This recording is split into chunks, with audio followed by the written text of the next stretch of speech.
namni eddoo bultiin qabne dhiyuu lafa yaadda namni humna isaa fixe eddoo malee ofirra gaata waan baay'ee futuu eeggannu Saamsoon dhumti isaa daakuu ta'e boolli cubbumaaf hin cuufatu dhaloota baay'een nurkaarchayo silaa nyaatteen quuftu cubbuune sa jiruuf harka ishee hiixatti dhaloota baay'ee nurkaarchaaste mana keessan biste qullaatti anaan nagadde garaan koo waan baay'ee ergeen nabee dhaloota iddoo malee cabuuf namni gaddus dhibee caliin jedhin yaa Waaqayyoo garaan nu dadhabee anaan nagadde garaan koo waan baay'ee ergeen nabee dhaloota iddoo malee cabuuf namni gaddus dhibee caliin jedhin yaa Waaqayyoo garaan nu dadhabee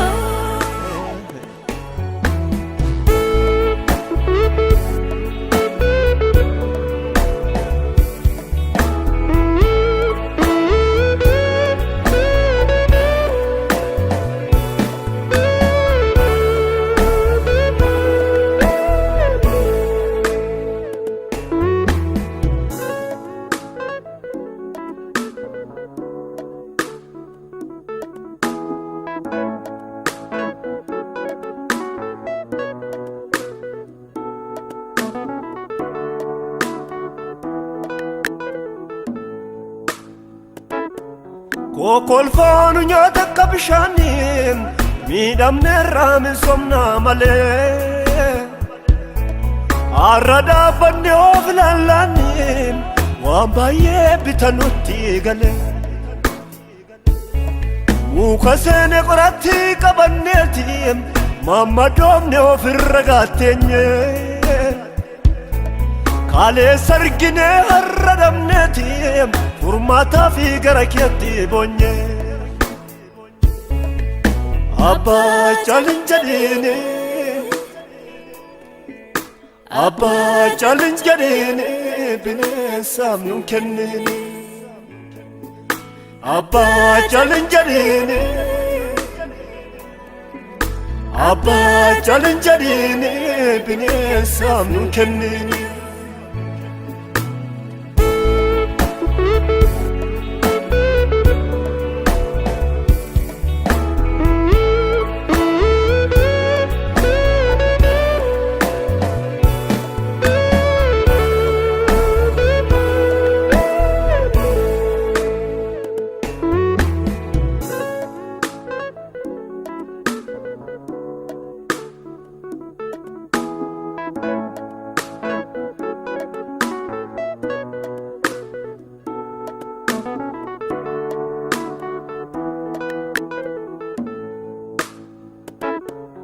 akka kaleessaa miti hundumtuu suuta sirraa fagaanne kaleessa si wajjin jalqabneeti har'amaaf biraa si namne dhaloonni afaan nu ilaalaa nun garuu ofiifun beelofna eessa dhadheessatti si buusne nuuf mul'adhu meessi barbaanna abbaa caalin jedhine abbaa caalin jedhine bineensaaf nun kennine abbaa caalin jedhine abbaa caalin jedhine bineensaaf nun kennine